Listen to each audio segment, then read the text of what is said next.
Regresamos con el tercer bloque de Foro Médico, hoy en compañía del doctor Fernando Espínola, neurólogo.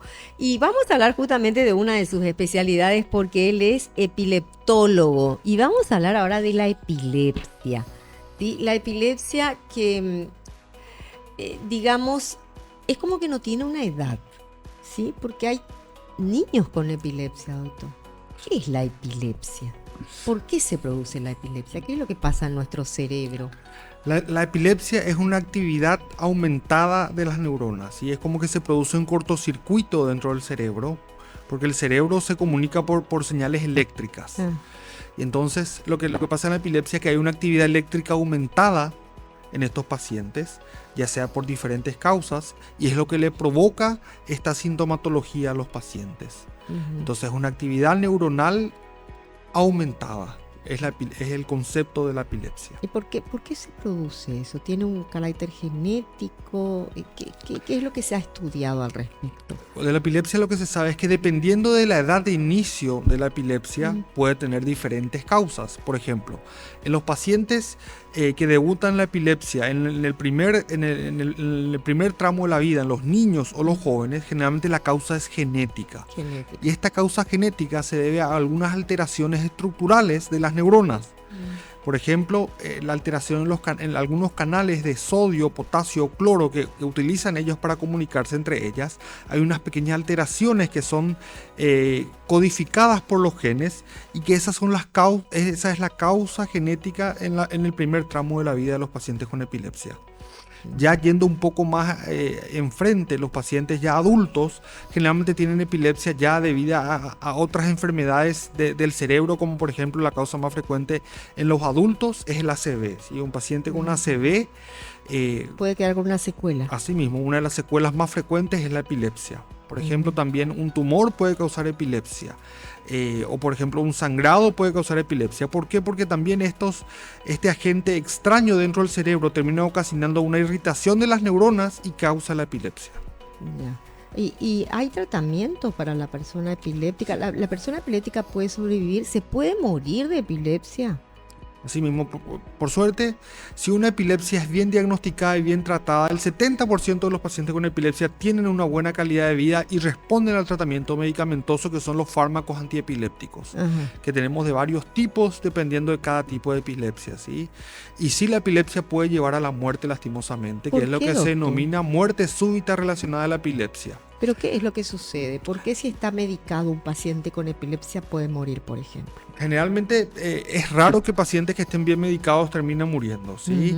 Generalmente son pacientes que no son adherentes al tratamiento o, por ejemplo, en el contexto, sí, un paciente que está bien tratado, en un contexto de, por ejemplo, una fiebre, una infección o una deshidratación severa puede darle un ataque de epilepsia y en algunos casos puede llevar a la muerte. ¿Y por qué es que lleva a la muerte? Porque el cerebro funciona igual que la conexión eléctrica. Después del cortocircuito cerebral también puede haber un apagón, así mismo como la corriente eléctrica.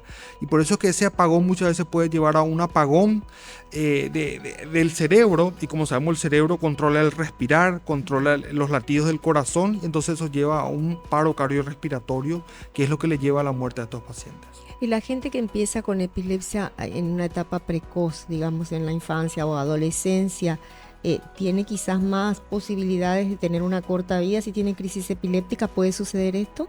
Sí, si no son bien controladas, obviamente que sí tiene más chance de tener una peor calidad de vida, porque el paciente necesita asistencia, tiene crisis en la escuela y le dificulta estar escolarizado, y también obviamente que esto le puede llevar a la muerte y puede tener un pronóstico de vida menor.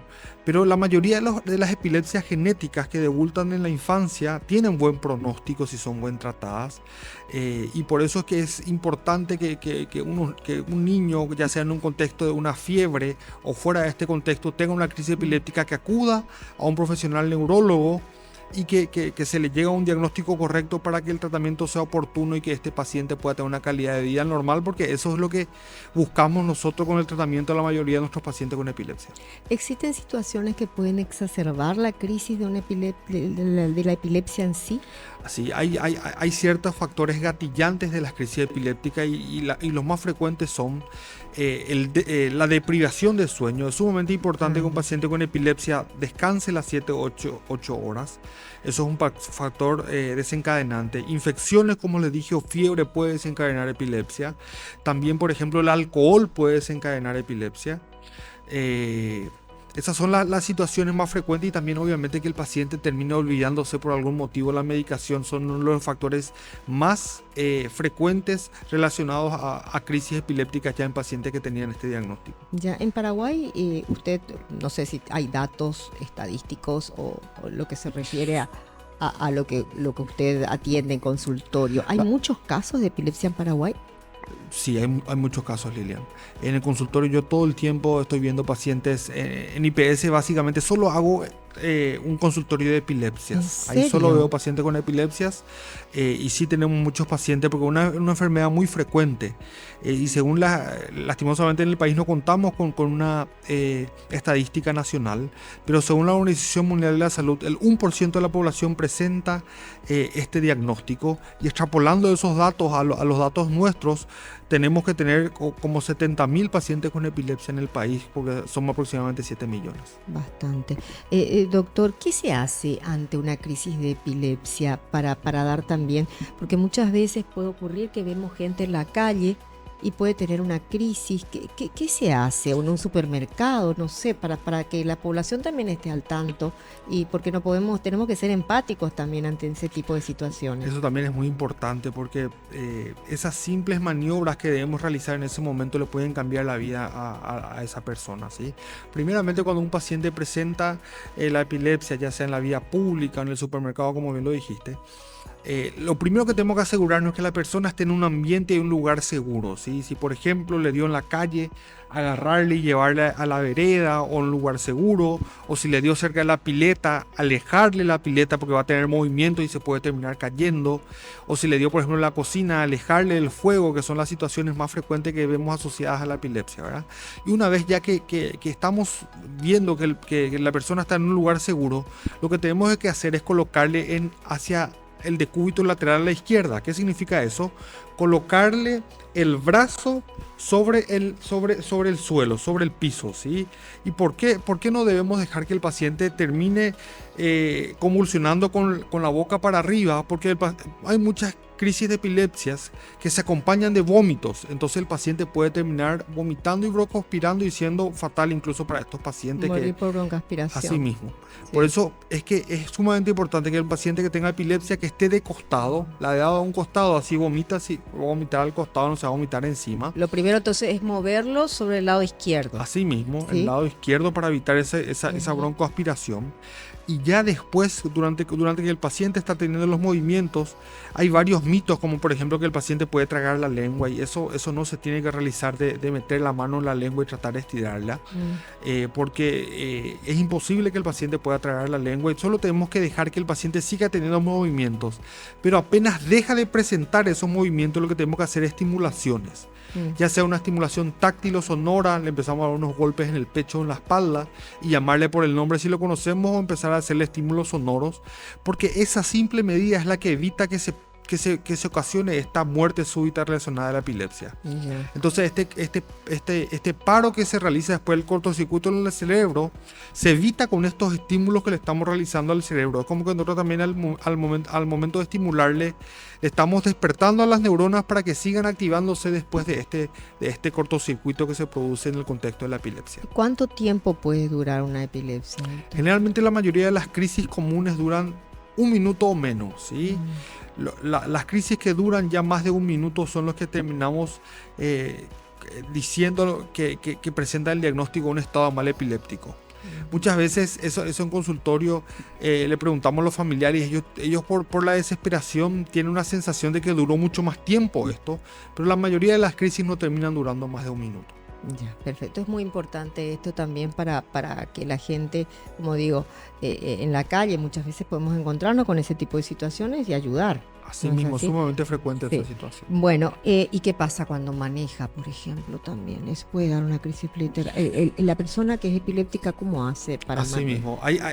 Lastimosamente en nuestro país no tenemos reglamentación con respecto a esa situación, pero en Sí. otros países hay reglamentación y un paciente puede manejar recién después de un año de diagnóstico en epilepsia y que esté bien controlado por el neurólogo con la medicación anticrisis, y ahí el médico tiene que realizar un informe médico que el paciente ya está un año sin crisis epiléptica y que de esta forma se le puede dar una licencia de conducir. Eso en otros países, pero en Paraguay obviamente esa no es nuestra realidad. Así mismo, pero nosotros, los especialistas en neurología, tratamos de aplicar eso Ah, y sí. le damos esa recomendación a los pacientes que por lo menos un año eh, no conduzca, y después recién, si está bien controlado en ese lapso de tiempo, le habilitamos y le hacemos un informe para que pueda. Eso es muy importante también porque hay mucha gente que muere también con un paro cardíaco muchas veces. Son cosas que no se pueden evitar, pero si ya hay una enfermedad así como instalada, que viene a ser, la epilepsia viene a ser una enfermedad crónica. Totalmente. La Entonces, mayoría de los pacientes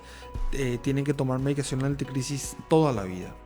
ya, y no tiene efectos colaterales. La medicación anticrisis las medicaciones anticonvulsivas lastimosamente tienen efectos colaterales porque, como les dije, la epilepsia es un cortocircuito. Entonces, ¿qué es lo que hacen las medicaciones antiepilépticas? Tratar de bajar la actividad de las Los neuronas. decibeles, por Así decir mismo, así. bajar los decibeles de las Ajá. neuronas. Sí. Y entonces, en el momento de bajar los decibeles de las neuronas, realmente terminan produciendo más olvidos frecuentes o un estado de somnolencia en algunos pacientes. O sea, sí tienen efectos colaterales, y esos son los más frecuentes, generalmente los relacionados al índole cognitivo. A nivel cognitivo. Bueno, hablando de olvidar cosas, vamos a hablar también de la demencia. Qué fea esa palabra, no me gusta, pero está permitida, o sea, se usa la demencia dentro de la literatura médica, digamos, ¿no? Lastimosamente es una palabra que choca mucho, y por eso yo choca. termino diciéndole a mis pacientes, a los familiares, que lo que presenta un deterioro cognitivo. Sí, porque que es como mucho más suave. Así Sí, mismo. pero bueno, encontré también yo como demencia y digo, bueno, demencia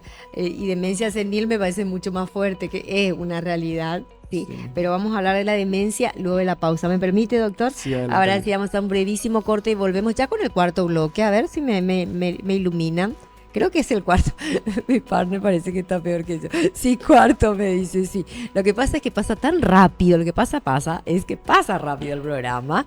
Y bueno, y estamos muy bien en compañía del doctor Fernando Espínola, neurólogo, y conociendo un montón de temas interesantísimos que nos permiten mejorar, obviamente, nuestra calidad de vida. Corte y volvemos enseguida.